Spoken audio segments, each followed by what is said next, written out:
Hello, I'm Professor Laura Leal Teixet.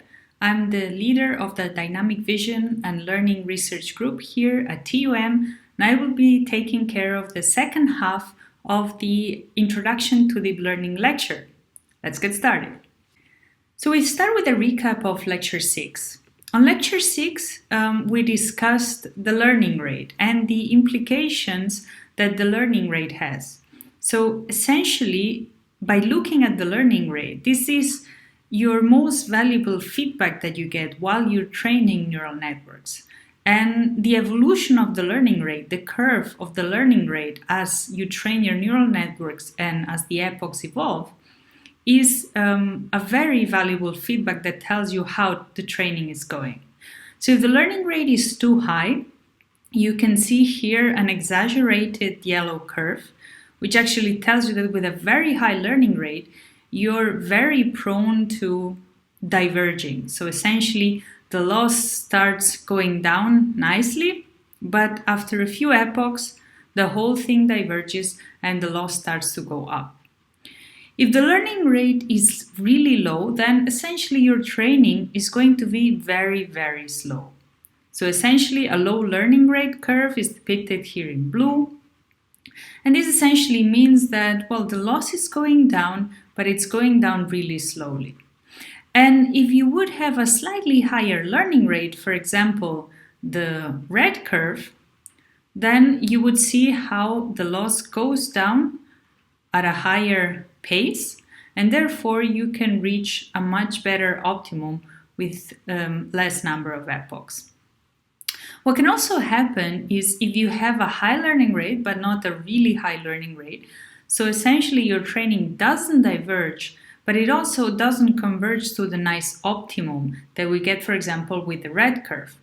So it can happen here, what we plot in green, is that the training is going nice until a certain point in which essentially the network saturates. So the training cannot be improved, the loss cannot be improved further because the learning rate is too high, and essentially you're jumping in between different points of your energy landscape, but you don't have the small enough step to really go deep into a value where essentially your loss would be even better. So there are many ways of actually having a schedule for your learning rate. You can start with a high learning rate and then gradually lower the value of your learning rate so that essentially your network can converge to an optimum. And this you can do, of course, manually. So you can manually set the learning rate every n epochs. And this is kind of trial and error. So the hard way to do this is to do this by trial and error. Once you get to know your data, once you get to know your network architecture, you know how the network trains. And then essentially by experience, you know how you should set your learning rate. But of course, this takes time. And as soon as you change data, as soon as you change architecture, the whole thing has to be relearned. So there are several ways of setting out a schedule for your learning rate. But the most important thing is to observe your learning rate curve, observe how the loss evolves as you train your neural network, and kind of debug the learning rate, how it should be set, by looking at those curves. So the basic recipe for training that we saw in the last lecture was you start with your data set. So your data set has number of ground truth labels and also your images, essentially. So for each image xi, you have a ground truth label for whatever task you're targeting. Often, of course, we're looking at computer vision applications in our field of research. Therefore, the dimension of xi, which is in our case an image, is much larger than the dimension of a label, which in most cases is just one value, for example, for image classification. And often you have a really large training set. So you have millions of images with labels, for example, with the ImageNet dataset. So now what you want to do is essentially you want to take your neural network F, you want to take its parameters, the weight W, biases B, and you're going to use an optimization method, for example SGD, to actually find the optimal parameters given your ground truth labels. And we already saw how to actually train our neural network with backpropagation, so this is something that we already know how to do. Now, another important thing is to understand data, right? So your neural network is essentially going to reflect what is in your data. So it is really important that you understand how to work with data. So usually how data sets are split is by having a training set, validation set, and test set. The training set is the largest one, and for the test set, in theory, ideally, you should never be able to access the ground truth for the test set. Now, here's a sample scenario where you have a set of ground truth error, a training set error which is larger, and a val test set error.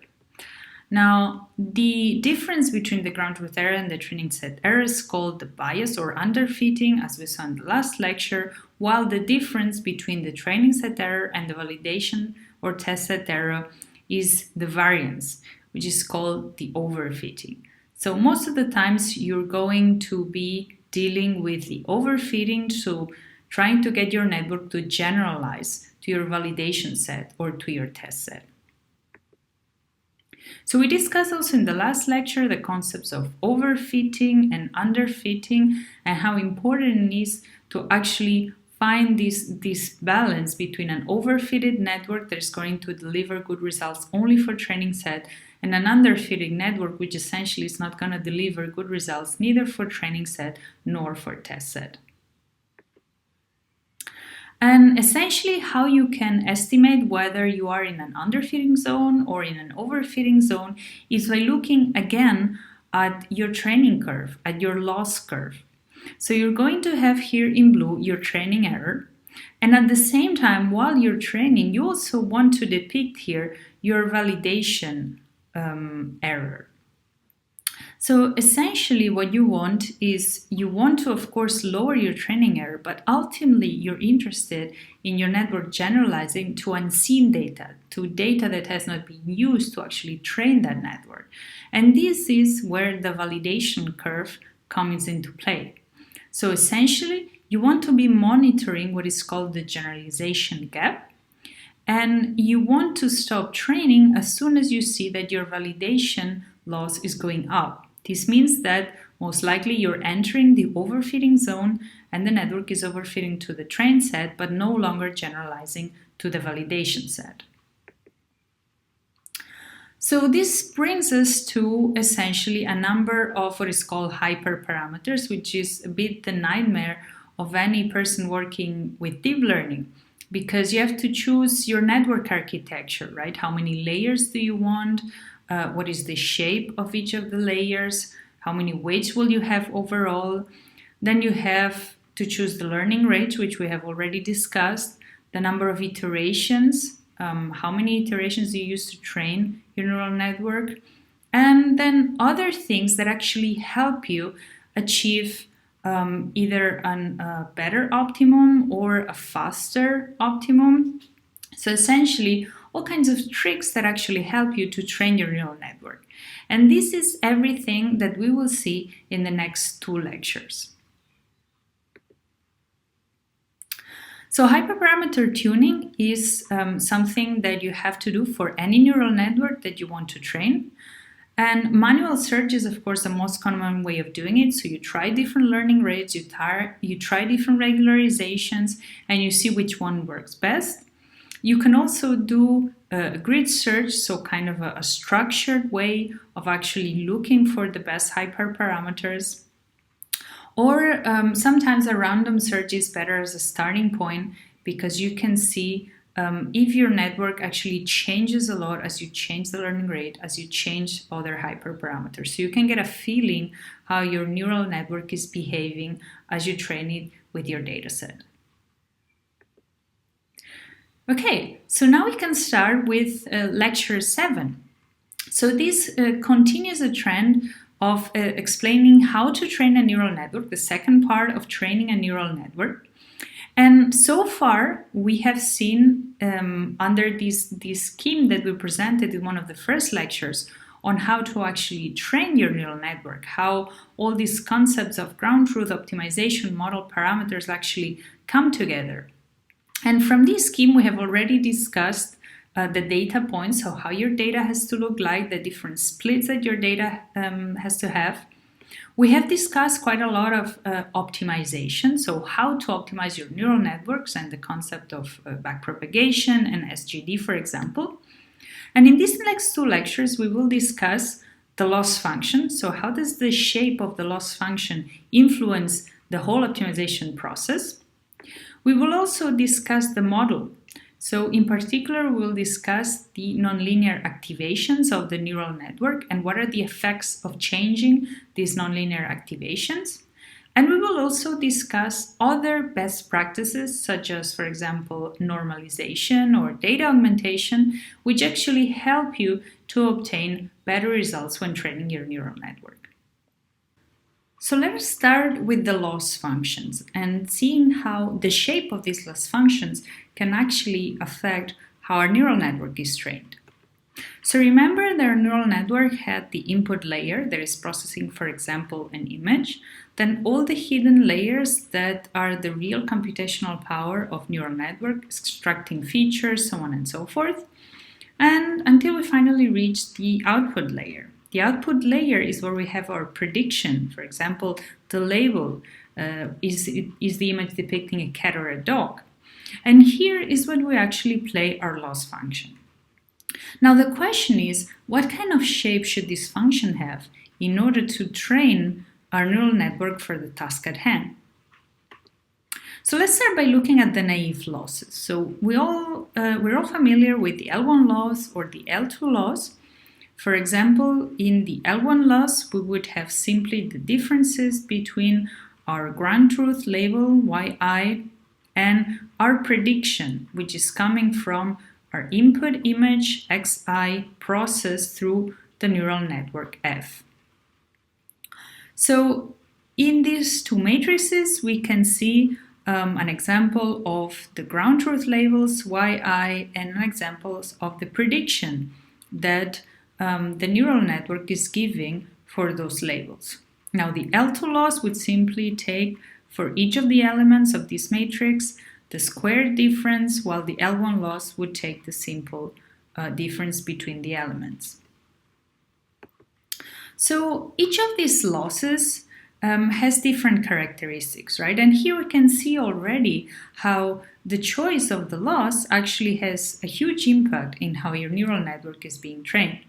So in the L2 loss, we have the sum of squared differences, which means that our loss is going to be prone to outliers because the further away the point is, the larger the distance becomes because it's squared distance. While the L1 loss is the sum of the absolute differences, which means that it's more robust. So essentially the cost that you assign to your outliers is linear instead of being squared as with the case of the L2 loss.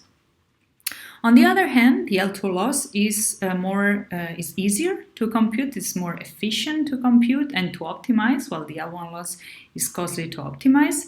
And they both lead to different optimums. So the optimum of the L2 loss is the mean of the data, while the L1 loss has an optimum in the median.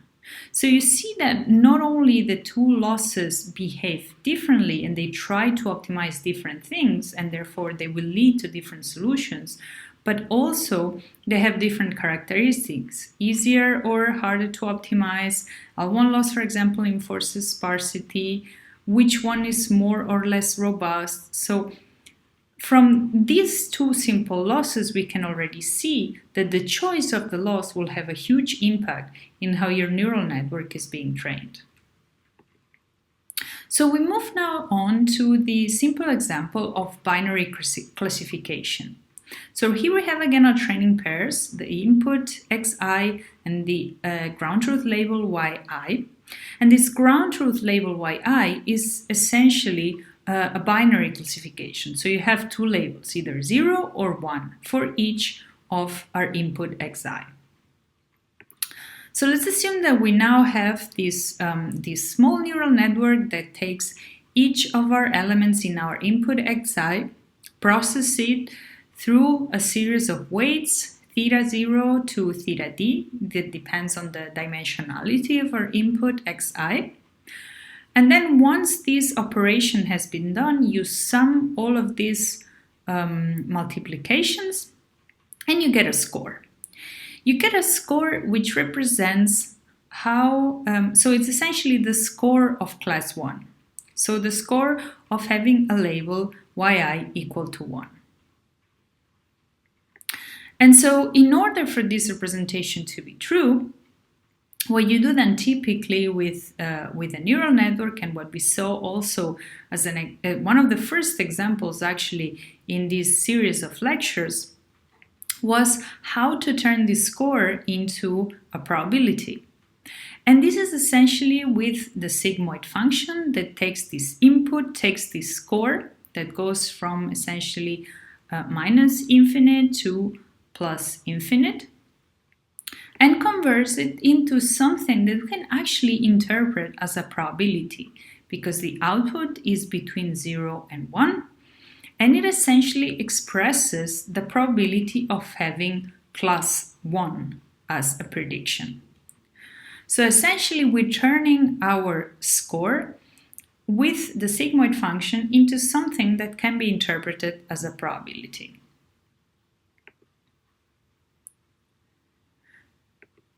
So now we want to generalize this concept that we saw with the binary classification to multi-class classification, and this will lead to the cross-entropy loss function.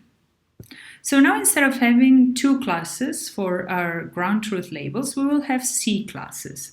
So the output can be one of these C classes. For example, cat, dog, and all kinds of semantic classes that you would want to predict. This would be your labels that you would have this as your ground truth. And so essentially now you would do exactly the same computation, but you would have not only one label being predicted, which is essentially what is the probability of the label being 1, but it would be essentially what is the probability, or in this case before sigmoid, the score of a certain class K. Right? So we would have different weights for the different classes, and in this case we have in this layer here that is actually processing our input would have the weights for class K. So the weights that actually represent this label K. And by processing this input with these weights for class K, summing up the results, we would get to this score of class K. And now the question is, in order to have as output, again, something that I can interpret as the probability of having class K as output, the question is, what do I need to put here in the middle? Right? So how do I go from the score of class K to the probability of class K? For the binary classification problem, this was easy with our sigmoid function. So what can we do now with the multi-class classification problem? So essentially, here we depict now this case for 3 classes, where we have the weights for each class, theta 1, theta 2, and theta 3, and we have the score for each class. So we can see here that we're going to have these 3 operations, so 1 per class. So the inputs are essentially processed in a different way, depending on whether we want to predict the score of class 1, the score of class 2, or the score of class 3. So each of them has its own set of weights.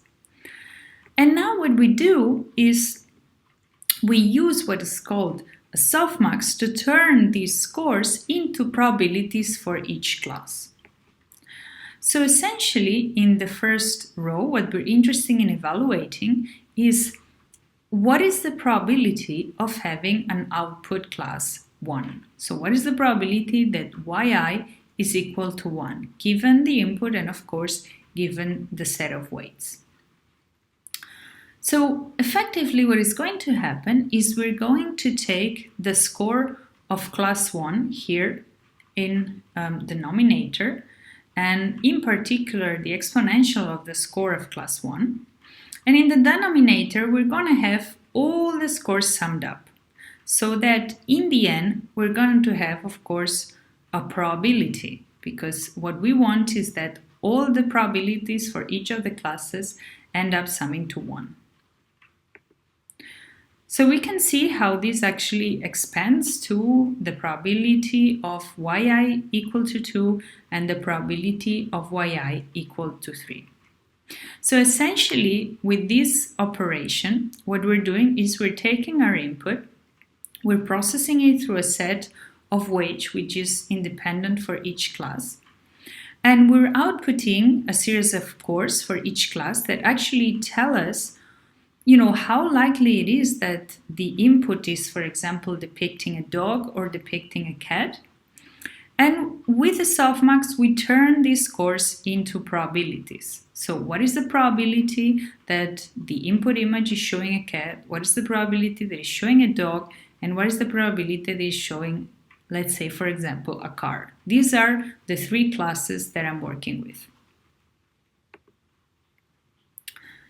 And so essentially remember that this, of course, all comes from the neural network, right? So our scores come from this operation of taking the input, multiplying it with a set of weights for each of the class, and finally summing up these multiplications. And these are what creates the scores, which are then placed into this operation here. So, okay, let's look at the softmax more in detail. So here we have the general expression of the softmax. So we have the probability of the true class. So the probability of yi, that is the label that we know is the true class. And now essentially what we want to evaluate is, according to our neural network, what is the probability that this is actually the true class? So what we're going to do is we're going to compute this operation, which we have already seen, right? We take the exponent of the score of the true class, and we divide it by all of the other scores. So essentially we normalize it by all the other scores. So remember that theta 1, theta 2, and theta c were all these neural network parameters that we're trying to optimize for C classes, and that S is the score of that particular class. So we have in the denominator the exponential operation. We want to make sure that the probability is larger than 0. And in the denominator, we have a normalization. And this normalization actually ensures that the probabilities sum up to 1. Now, for numerical stability in practice, what we end up doing is we end up adding this little trick of subtracting the maximum scores. And you can actually try it out for yourself with the exercises and with the code that you have been developing in the exercises. What happens if we include this operation? What happens if we don't include it?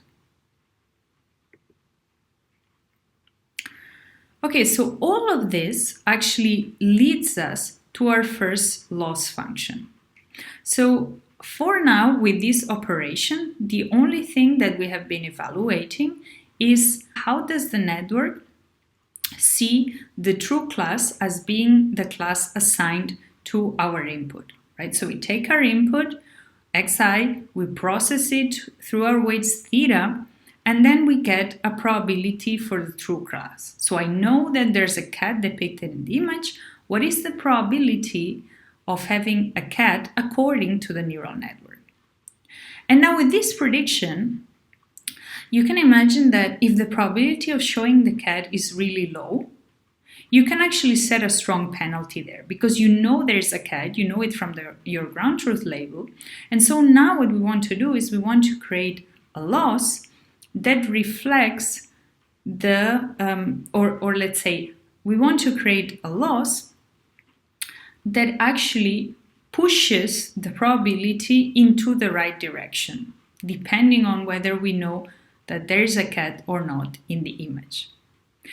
So this loss is going to be the maximum likelihood estimate. If you have taken any classic machine learning courses, you can go back to this concept. It's often called the cross-entropy loss, and it's essentially the negative logarithm of this expression that we have been working with. So essentially, this probability that we have been working with. And as we saw in the first lecture, we know already why we have a negative logarithm in there and why we're actually working with this probability that the neural network is giving us. So essentially, by taking this maximum likelihood estimate on top of our probability, which we have actually defined, that converts these scores into these probabilities for each of the classes, we're able to actually define the cross-entropy loss. So let's look now at an example which would help us settle these concepts. So we're looking at this example in which we have 3 training examples and we have 3 classes. And we want to compute the loss for these 3 training examples. So we already have our cross-entropy loss definition. We have our score function, which is essentially our neural network F, that is processing these inputs with the weights theta. And we have our labels yi. Now, our labels are cat, chair, and car. And what we do is we take these 3 images, we pass them through our score function, which is essentially our neural network, and we obtain our scores. And now from these scores, we want to essentially compute the loss function. And the loss function is going to be computed essentially by looking at these 3 scores in particular. So I have my ground truth labels, so I know that this image is depicting a cat. So I'm particularly interested in seeing how the neural network sees the probability that this image is depicting a cat. So let's look at how I would compute my loss function. Now, the first thing that I need to do is I need to take my image, pass it through a neural network, and obtain my scores. So for this image of the cat, I obtain these 3 scores. 3.2 that it's a cat, 5.1 that it's a chair, minus 1.7 that it's a car. So intuitively, I can already see that the neural network thinks that it is more likely that this image is depicting a chair because the score of the chair is higher.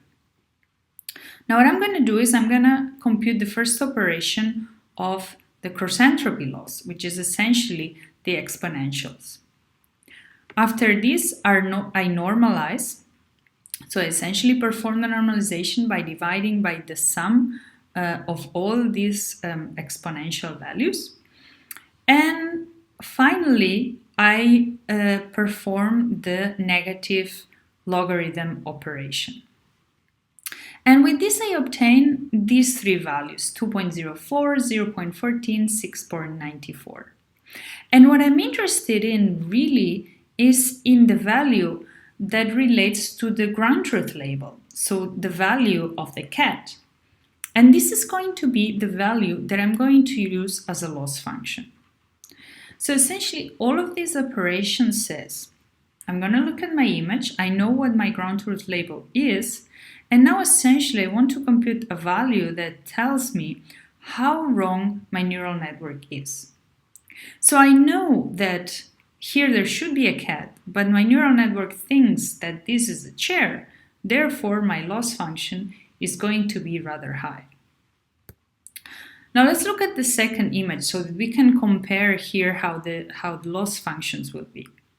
For the second image, I obtain a very small loss function, 0.079, by performing exactly the same operation. And for the third image, I obtain an even higher loss at the end, which is over 6.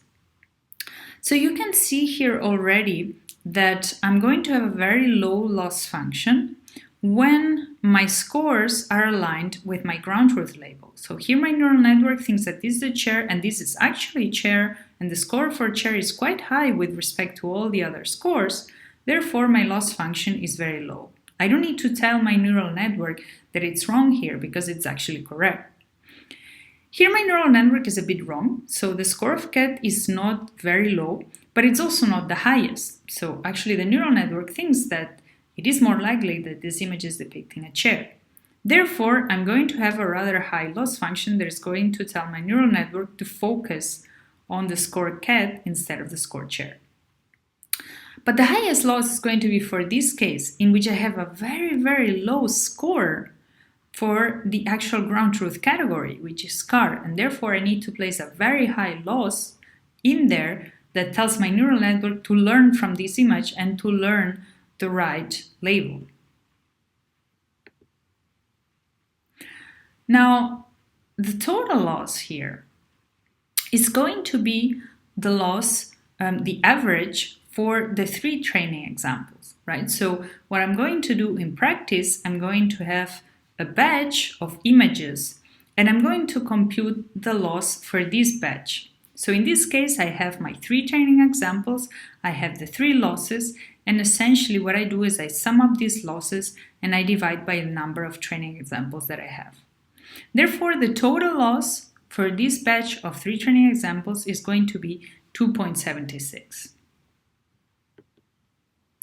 Now, there are other types of losses, and we draw special attention to what is called the Hinge loss, which is actually derived from the support vector machine loss.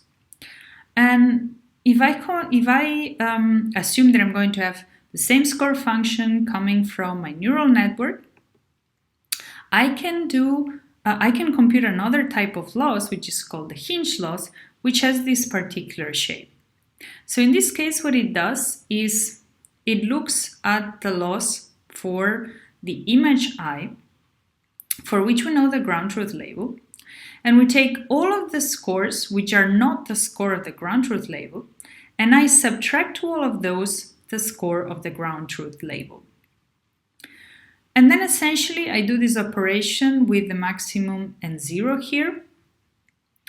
And the idea here is that I'm not going to over-optimize the examples that are already correct. So we're not going to lose exactly at how do we get to this loss, but we're going to look at its effects and essentially how does it compare with the cross-entropy loss. So we're going to look at the exact same example as before, right? I have the same 3 training images, I have the same 3 classes, and I have the same 3 scores because I'm training the same neural network. And now the question is, what is the loss function for this new multiclass SVM loss or Hinge loss? So what are the loss values? So I'm going to have for the first image, I'm going to have the ground truth label cat. Therefore, I will take the other 2 scores, the score of chair, which I put here as 5.1, minus the score of the true label, the score of cat 3.2, plus 1, called the margin. And I'm going to do the same with the other score, which is the score of the car. And this is going to give me the value of 2.9, which is going to end up here in my cat image. So of course I still have something to learn from this image because I'm not quite labeling it correctly. I'm giving it a higher score for chair. So I need to have a certain loss in there in order to learn from that example. Now the interesting example is what happens with the chair. So we know that the score of the chair is 4.9. We know that this is the highest. And so I take the other scores, 1.3, I subtract the 4.9, sum to 1, and 2.0, I subtract 4.9, sum to 1. Now what essentially is happening here is that this whole operation leads to 2 negative values. And well, you could actually sum them up and have then a negative loss, which could be, interpreted somehow. What the Hinge loss is doing is it's taking the maximum between 0 and these 2 negative values. And this, of course, leads to an overall loss of 0. So essentially what this loss is doing is once the neural network is very, very sure about the correct decision, it stops learning because the loss in that particular training sample becomes 0. So we have the margin here, right? So if this score, let's look at the second example. We have here 2.0. If this score was not so high, but it was something like 2.5, for example, then we would have 2.0 minus 2.5, this is minus 0.5, plus 1. So we would still have a positive value in there. So we would still have a loss of 0.5. So only once the difference between the correct score and all the other scores is larger than 1, then does this loss become 0. And therefore the neural network stops learning from that example because it already does a good job at that. So this is the main characteristic essentially of the Hinge loss, not to put further learning power into samples where you already do a pretty good job. And of course, again, the highest loss is going to be for the car example because the neural network is doing a really bad job and puts a really low score into that example. And again, we compute the loss for our batch of 3 training examples by summing up all the losses and dividing by the number of examples. Okay, so we have seen 2 types of losses that we can use for multi-class classification. And what are the differences between these 2 losses? So we have seen how the training is going to be very different whether we use the cross-entropy loss or we use the Hinge loss, especially for these examples in which the network quickly becomes good at. So let's look at an example now from another angle. So here we have the comparison between 3 models. So for our image xi, we assume that the correct label is yi equals to 0. And for this, all 3 models gives a score of 5 for this correct label. And our question is how are these losses are going to behave and are going to compare these 3 models. So we can compute the Hinge loss, and we see that for the first model and the third model, we have the loss of 0. And that is essentially because both models gives a much higher score to the correct class compared to the other classes. Now, here we can see that the second model gives a wrong score because it gives more score to the other 2 classes rather than the correct one. And of course, this is reflected by having a higher loss. But the key difference here is that while model 3 is better because the scores of the second and third class are much lower than for model 1, both Hinge losses are actually the same for both models. They all have this loss of 0. If we look at the cross-entropy loss, on the other hand, what we're going to have is we're going to have 2 different losses between model 1 and model 3, which actually clearly show that model 3 is better because the loss is smaller. So essentially, this kind of confirms our intuition that the Hinge loss actually saturates. So at some point for the correct classes, so if the model already predicts the correct class, it stops optimizing, while the cross-entropy always wants to improve. Therefore, the loss is never going to be 0. So another question is, how do we combine these loss functions, which, for example, weight regularization, which we saw in the past lectures, and how do we actually link the loss to all the optimization that we have seen also in the past lectures? So essentially, how do we optimize the parameters of our neural network according to our loss function? And so here we can see a compute graph. We have our input data x, and we have our labels y. Now the input data together with our neural network parameters creates the score function, which is turned into a loss function. And only after this operation has been done, we actually can compute the regularization loss, which acts only on the parameters. So it is very important to note that the regularization acts only on the parameters and has nothing to do with the input data or the labels. So we have the data loss, which comes from the input data, the labels, and our parameters. And we have the regularization loss, which acts only on the parameters theta. And these two losses combined, these two losses summed up, is what's going to define our full loss. And now essentially we want to find the optimal parameters, right? We want to find the optimal theta, we want to find the weights of our neural network, and these are the unknowns of our optimization problem. So essentially what we have to do is we have to compute the gradient with respect to our parameters theta. And this gradient is actually computed via backpropagation, starting at the loss and going all the way back into our neural network and through all of our layers. So again, our score function is the starting point of our loss computation. We can take this score function, which is actually computed with the input xi and with the parameters of the neural network theta, and then we can compute our data loss, which can be, for example, cross-entropy loss or a hinge loss. This is going to reflect how the neural network sees the images and sees the pairing of the image with the ground truth labels. Then separately, we're going to have the regularization loss, which is going to act only on our weights, and the full loss is going to be the summation between our data loss and our regularization loss. So we have this example where we have the regularization and the SVM loss, and you can see how after computing our SVM loss, which is given by this expression that we saw before, we add this regularization with a weight lambda, which is going to tell us how much importance am I giving to my regularization with respect to my data loss.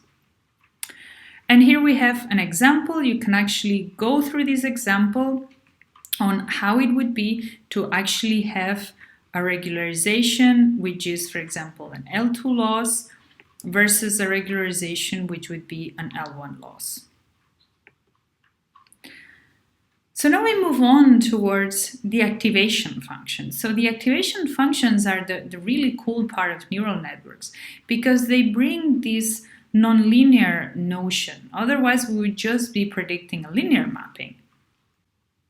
So essentially, activation functions are doing the exact same operation that we saw for the output layer, but for the intermediate layers of the neural network. So here we have an example where we have the input layer with the input x1 to xn, and then we have all of these weights that convert this to a series of cores, s1, s2 until sn. And what we're going to look at now is going to be this operation of transferring these cores through the nonlinear activation to a value that is going to be passed through the neural network. So we're looking at this operation, the operation of converting our linear operation, multiplication of x with the weights theta, and this summation which gives us this score. And this linear operation, now we want to pass it through a nonlinearity that is going to give this interesting power to neural networks to learn nonlinear functions. And so this nonlinear operation is called the activation function or the hidden units. And we can have, for example, the same sigmoid function as nonlinear activation. So this sigmoid takes whatever score we have from our linear operation and transforms it into a value between 0 and 1. So this is exactly the same operation that we have been playing around with in our output layer, but now this is going to be placed in the hidden layers of the neural network. So we're going to have this cascade of linear and nonlinear operations as we move forward in the neural network. So let's look at what happens if you actually use a sigmoid as a nonlinear activation.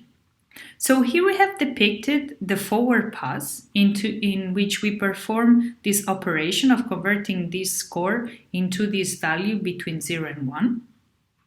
And now what we're interested in is what happens during the backward pass. So what happens during this gradient computation as we compute the gradient of whatever comes from the loss function. We then compute the gradient of the sigmoid activation, and then we go further backwards into our neural network. So now our gradient computation is going to be the multiplication of the gradient of the derivative of the score with respect to the weights, and then the derivative of the loss with respect to the score, which is essentially the gradient that we are computing through the sigmoid activation. So thanks to the chain rule, the multiplication of these two gradients is going to give us the loss that we're interested in, which is basically the derivative of the loss with respect to the weights. So to the weights that perform this operation before we pass it through the sigmoid activation. So this is essentially the backpropagation through this sigmoid activation and the gradients that we're interested in computing. And so essentially now what happens is we look at this part of our sigmoid activation, right? So let's assume that our score is really, really high, has a really, really high value. And therefore the output, when we pass it through a sigmoid activation, is very, very close to 1. So this is all fine, but the problem is when we do the backward pass, when we're trying to compute the gradients, the gradient in this area, you can see that the function is almost flat. Therefore, the gradient in this area is going to be almost 0. So there are two parts in this function in which essentially the neurons become saturated and therefore they kill the gradient flow. So when we compute the flow of the sigmoid activation with respect to the score, we are in this area, and at this point we have value that is almost 0. This means that when we perform chain rule and we multiply this almost 0 value with any other value, we're going to get essentially 0. So if at this point of the gradient chain we have a value that is almost 0, essentially the whole chain is killed because we've just killed the gradient flow. So the disadvantage of the sigmoid activation is that it has these two areas all the way to the right and all the way to the left where the gradient is essentially killed during backpropagation. And this means that it is very hard to use sigmoid activation in neural networks because there is a rather narrow active region in which we have nice stable gradients that we can actually use for training. So as soon as our scores deviate and take really high values or really negative values, then the gradient is killed and is killed for the whole neural network. So essentially we cannot really train a neural network when the gradient flow is killed. So using sigmoid functions is not really ideal because of this problem that they have a really small active region. Now the other problem of sigmoid activations is that the output is always positive. So the sigmoid output provides always a positive value between 0 and 1 for the next layer. And you might wonder, well, what is the disadvantage of this? Why is this a problem, right? Don't I want to have an always positive output? Well, let's look at this more in detail and why having a non-zero centered function is a problem. So we're going to look at the nonlinearities always with this idea that we need to do a forward pass and eventually we need to compute the backward pass. And the backward pass means computing the gradient with respect to the input weights to this score and therefore eventually to this nonlinearity. So let's assume that now the data that comes from here from the left, this x1, x2, is also positive. And once we compute once we go for backpropagation, the values, the gradients that we're interested in computing are these, right? So you have the loss function that comes from the output here. Then you have the gradient that you're computing through the nonlinearity. This is the gradient of y, the output with respect to the score, which is the input of the nonlinearity. And finally, the gradient of the score with respect to the weights. This actually gives us the gradient of the loss with respect to the weights, W1 and W2. So the question is, what happens if we have a nonlinearity that outputs only positive values? And what happens if the input is also positive? Well, since the input is also positive, we know that the derivative of the score with respect to the weights is going to be also positive. And here we have this operation in which we can have only either positive or either negative values. So we cannot have a mix of the two. So essentially, all of the weights updates are going to be either positive or negative. And you still might wonder, well, why is this really a problem, right? So here we have a depiction of what happens if we have only positive or only negative updates.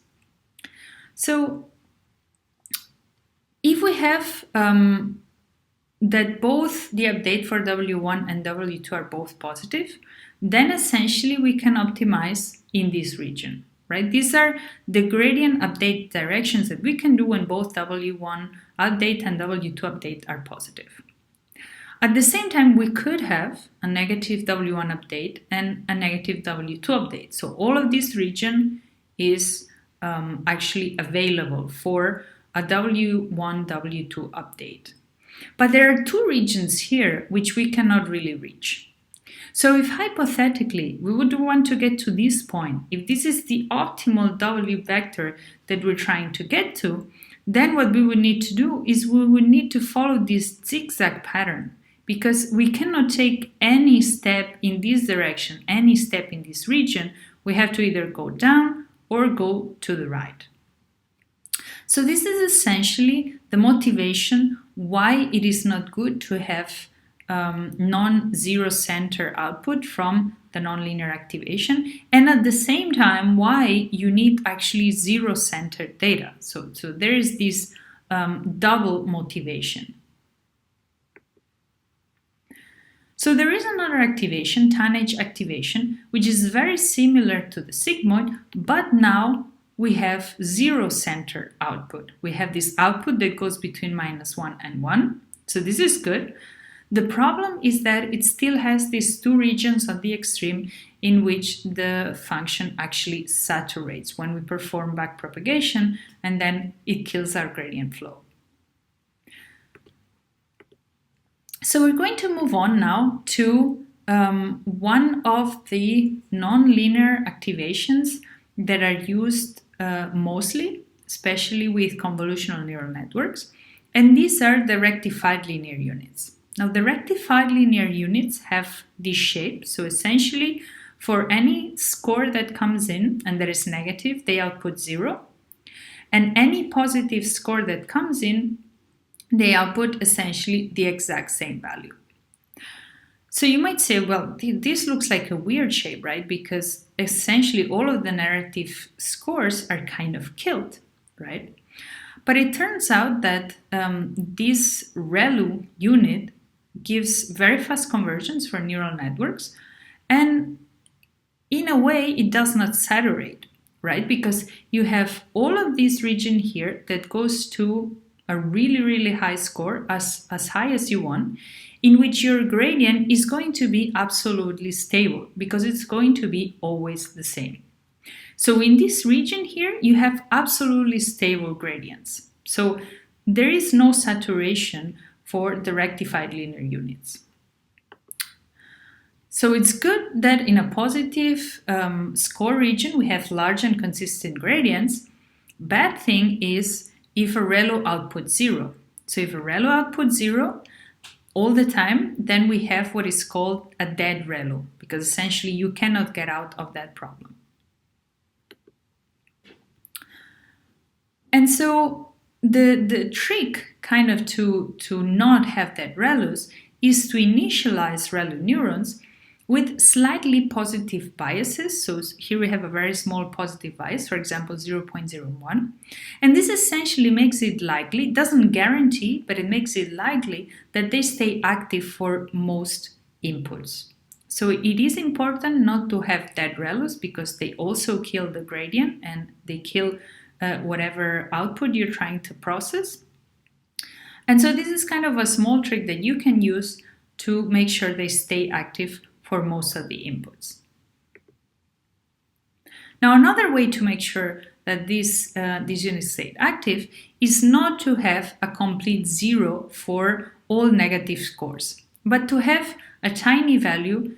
And this is, for example, one case for what is called the Leaky ReLU, in which instead of having complete zeros here on the negative side, we have a small value. And this small value is essentially 0.01 multiplied by x. So when x becomes negative, then this is the value that it takes for as an output. And essentially, this ensures that the ReLU doesn't die. And we can extend this concept to what is called parametric ReLU. So essentially, instead of having this fixed value, 0.01, that tells you exactly how this slope is defined, you have a parameter here, alpha, that you're actually training together with your neural network. So this is, again, another parameter that you're going to learn through backpropagation. And this assures you that you have a little bit more freedom in case 0.01 doesn't work for all ReLUs. And at the same time, you have the same advantages that the neural network, that the ReLU is not going to die. Now, the disadvantage, of course, is that you have one more parameter to backprop into. But this actually gives you the intuition that you could have more complex shapes by just having more parameters into your nonlinear activation, more parameters that you would learn through backpropagation. And this leads you to the Maxout units. So essentially, the Maxout units are these nonlinear activations that have parameters that you can actually train by backpropagation together with all the other parameters of your neural network. So essentially, a Maxout unit has this shape. It has these two operations of multiplying W1 by X plus a bias and W2 by X plus a bias, and then taking the maximum between the two. And so we can see what kind of shapes we can create with a Maxout unit, right? So if we would take two of these functions, right? So actually you can take the maximum between any number of functions that you want, but we start with two. We can recreate the ReLU with the green function in here and the blue function in here. And by taking the maximum between these two, we can actually recreate the ReLU function. We can also recreate the absolute value for the case in the middle. But we can create more complex functions essentially by doing piecewise linear approximations of a convex function with as many pieces as you want. So in this case, we can approximate this quadratic function with 5 functions that you're actually putting together. You're taking the maximum of all these functions, and finally you're obtaining this approximation of the quadratic function. So essentially, these Maxout units are much more flexible, nonlinear operations. So you might wonder, why are they not more popular? Well, it turns out that they do have a lot of advantages. So they are a generalization of ReLUs. They have linear regimes, nice gradients that we can work with during backpropagation. The functions do not die, so to say. They don't have these dying points unless, of course, you're ending up with the ReLU. But in general, functions do not die, and they also do not saturate. So it seems like they do have a lot of advantages. But this advantage is that it really increases the number of parameters.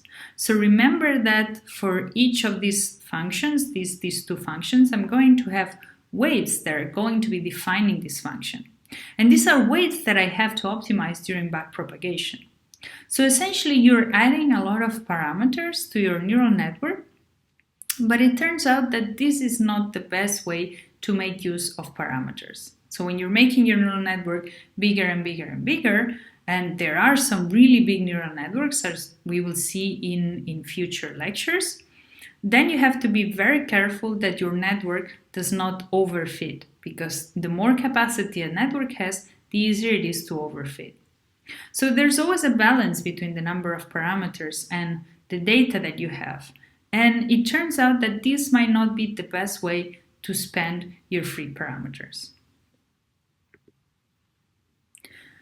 So in a nutshell, we can see here the different functions that we have seen, the different nonlinearities, the different shapes of the sigmoid, TanH, ReLU, Leaky ReLU, and also other functions that people have been investigating. And you can see how they change in different ways this course into another value that is going to be passed on through the neural network. And whatever function you choose, you have to take into account how does it behave in the forward pass, but also how does it behave in the backward pass. So how good is it at passing along the gradients? Because this is going to make a huge difference in how your neural network is trained. So a quick guide into how to, or let's say which nonlinearities to use. The sigmoid is not really used, so the classic choice, especially for convolutional neural networks, is the ReLU, or a variant of the ReLU, Leaky ReLU, Parametric ReLU. And the difference here is going to be in recurrent neural networks, and there we will see how the TanH is used and why.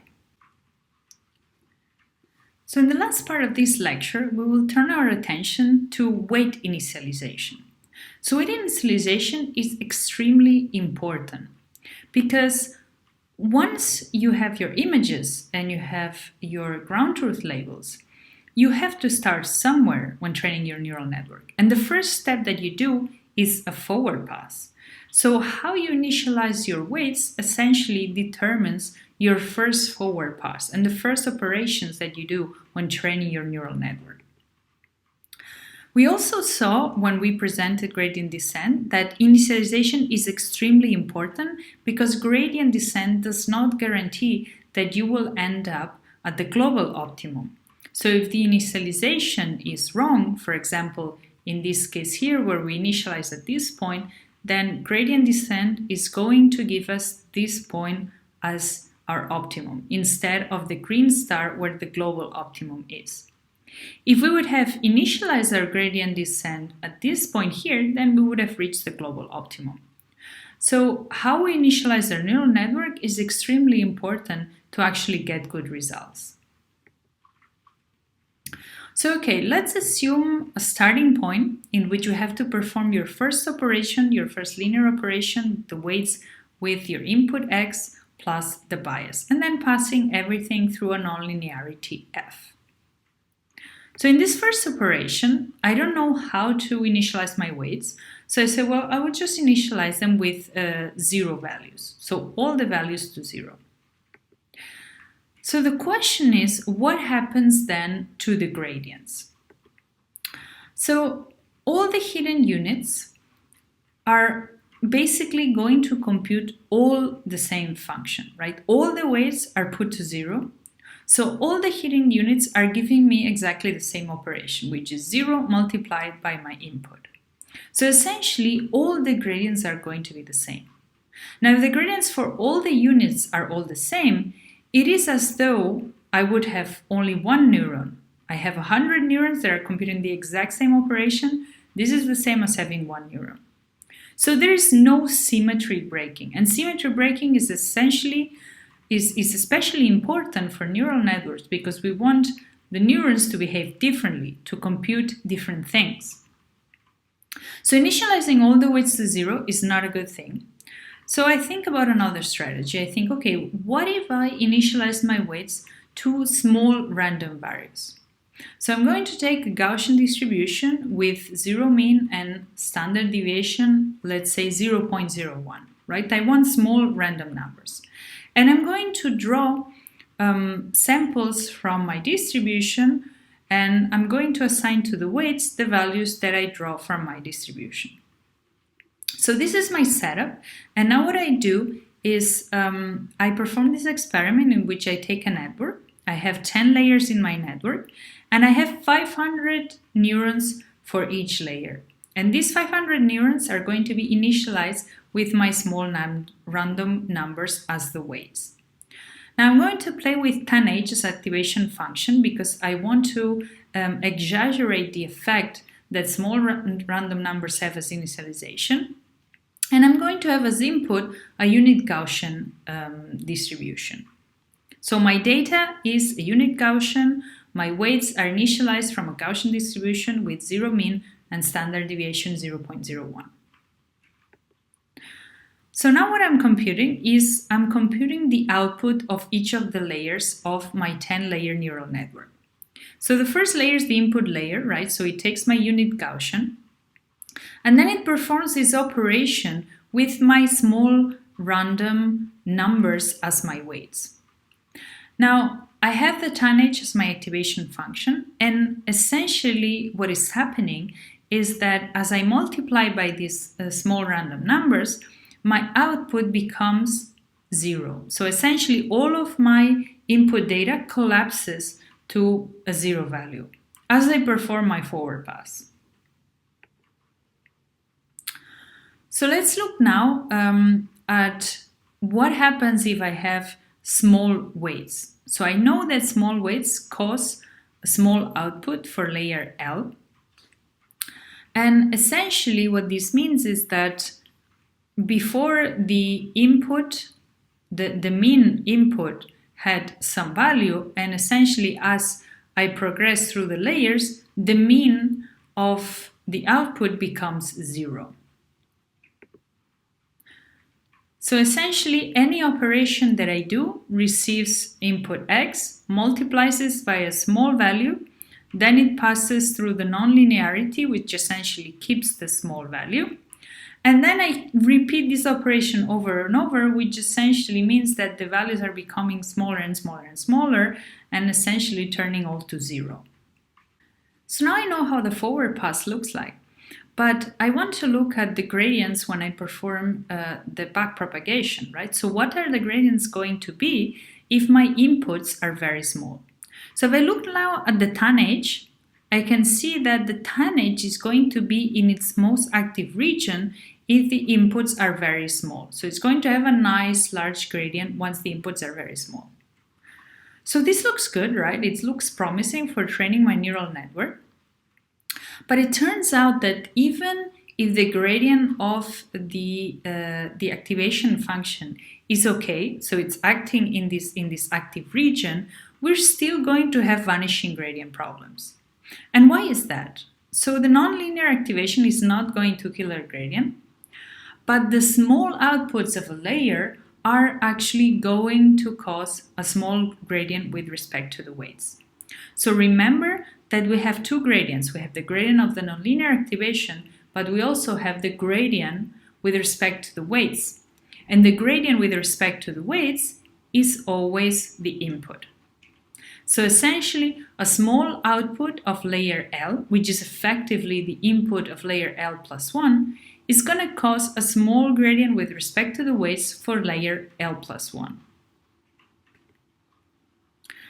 So essentially, during the backward operation, the gradient of my activation function, of my TanH, is going to be okay. It's going to be in the very active region, large gradients.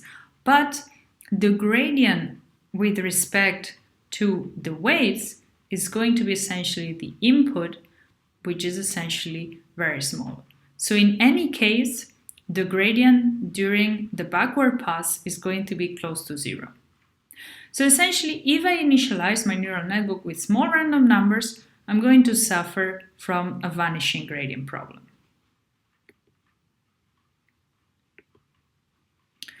So I say, okay, what if I do the opposite? I take big random numbers, right? So I use the same Gaussian distribution with zero mean, but now I change the standard deviation and I put standard deviation to 1.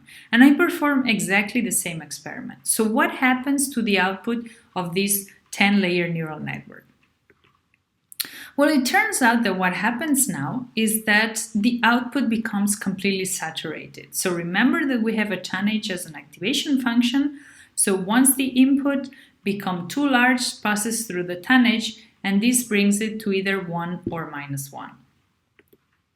So we already know what happens when the output is saturated to -1 and 1, and that is that the gradient of the activation function will become close to 0. So essentially, we have avoided the vanishing gradient from the inputs, but now we have vanishing gradient caused by the saturated activation function. So there are two sources of vanishing gradient, the vanishing gradient from the activation function and the vanishing gradient from the derivative with respect to the weights, which is essentially the input to our neuron. So now there is one way in which we can solve this, right? If we find the right initialization, then we can make sure that our network stays in an active region in which the nonlinear activations are active, produce nice gradients, but also the inputs are nice and large, so the gradients with respect to the weights are also nice and large. So essentially, we can either work on the initialization so that the whole process is smooth, or we can work directly on the output generated by each layer. So let's start by the first one. Let's start with the initialization. So I know that sampling from a distribution, sampling my weights from a distribution is going to provide this symmetry breaking, so that's good. So I'm going to keep my Gaussian with zero mean. But now the key question is, what kind of standard deviation should I choose so that I don't have very small weights or very large weights? So intuitively, if I hit the standard deviation and it is correct, then I'm going to have nice gradients through all the 10 layers of my neural network. So this is essentially what the Chevier initialization proposes to find the right standard deviation to train my neural network. And it turns out that this standard deviation depends on your input and depends on the number of inputs that you have. So here the observation that they did is that so they compute the variance here of the scores, that is when you multiply the weights by your inputs and you sum through all the dimensions. And essentially what they notice is that n, right, is the number of input neurons for the layer of weights that you want to initialize, right? So I'm considering this layer of weights which has n inputs. So this is different from the number of input data, essentially from the number of training samples, right? I'm really literally talking about the connections that my layer has and how many inputs that is received. Right, so for the first layer, n is going to be the number of dimensions that I have in my data, in my xi. But as soon as I keep processing my data, of course, the layers, the number of neurons, determine how many inputs does the next layer have. So in this case, this is going to be the operation for the standard deviation of the scores. And you can use the mathematical tricks and tips that we highlight here because we're going to decompose this operation. So the first thing that we're going to do is we're going to assume that the weights and the inputs are independent, right? This is a valid assumption to make. And then we actually get to this expression here. And again, you can go back to the tips to actually develop this and actually write this mathematically on your own at home. So we also know that if we have done things properly, our data has zero mean, right? So this parameter comes to 0, and we are actually drawing our weights from Gaussian with zero mean. So we also know that the mean of the weights is zero. So essentially, these two parameters, these two operations here, this term here and this term here are both zero. So we're left with the last term here. So we're going to use yet another property to actually further continue with this mathematical development of this expression.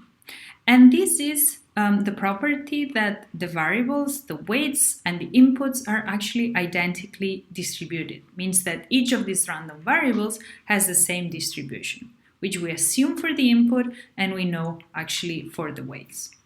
So if this is actually true, we can then say that the variance of the score is equal to n multiplied by the variance of the weights and the variance of the inputs. And the important thing, you're already probably also having this intuition here, the important thing is going to be this n here, this n that appears, and that corresponds to the number of inputs of our layer. So essentially, once we have this operation, now the question is, how can we make sure that the variance of the output is the same as the variance of the input, right? So this is essentially the goal of the Xavier initialization. And we know that the variance of our scores had this n value here. So essentially, what the Xavier initialization is saying is, how about we compensate this with the variance of the weights? So essentially, we set the variance of the weights to be dependent on the number of input neurons. So if I do this operation, then n multiplied by the variance of the weights is going to become equal to 1, and hence we will have the same variance in the output as we had in the input. And this basically will ensure that I'm not going to have either very saturated outputs or outputs that are collapsing to zero. So essentially, if I use the Xavier initialization, and again, this is initializing my weights from my Gaussian mean, but with a very specific standard deviation, which comes, or let's say, which is related to the number of inputs that each of my layers have, then I can see how the output for the different layers actually evolves. So I can see that the output of my layer stays strong, it doesn't collapse to zero, or it doesn't saturate, even though we use TanH's activation functions. And this will essentially ensure me that the gradient flow is not killed, neither because of the activation function nor because of the small inputs.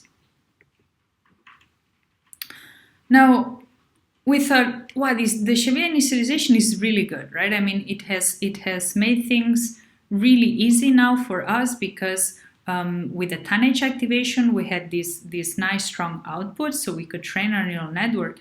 But now what we do is we change our activation function and we change it to ReLU. And suddenly, the output becomes closer to zero again. So things are not working again.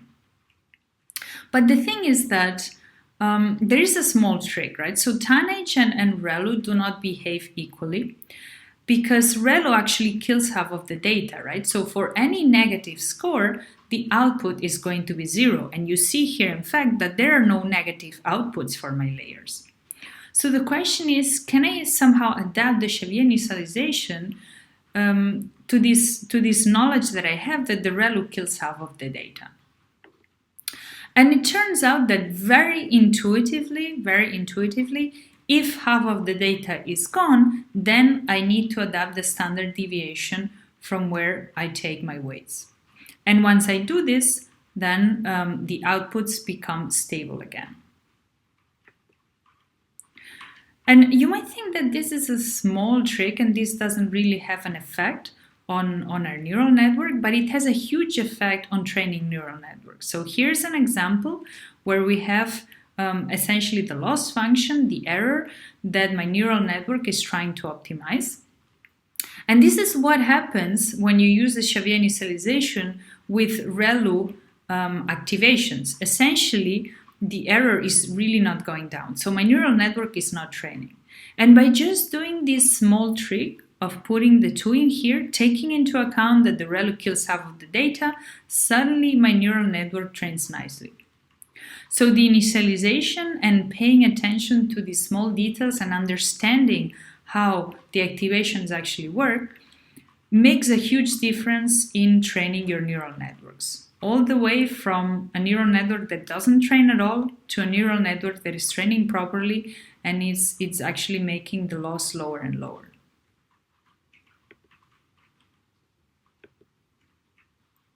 So bottom line is, if you have ReLU nonlinearities, then you have to use what is called, or what we call, the Xavier half initialization, which was proposed actually in 2015. Okay, so in this class, we have seen the concepts of the loss function, the output layer. So how, if we want to perform image classification, we have a binary classification, we have this concept of having a sigmoid as an output layer and using binary cross-entropy, and how we extended this concept for binary classification towards multiclass classification, in which we had, instead of a sigmoid, we had a softmax as an output layer, and we had a cross-entropy as our loss function. We also saw other losses, like for example the Hinge loss, L1, L2 loss, and the regularization, and we discussed the importance of the weight initialization. So this starting point for the optimization, which is extremely important to make our neural network train properly.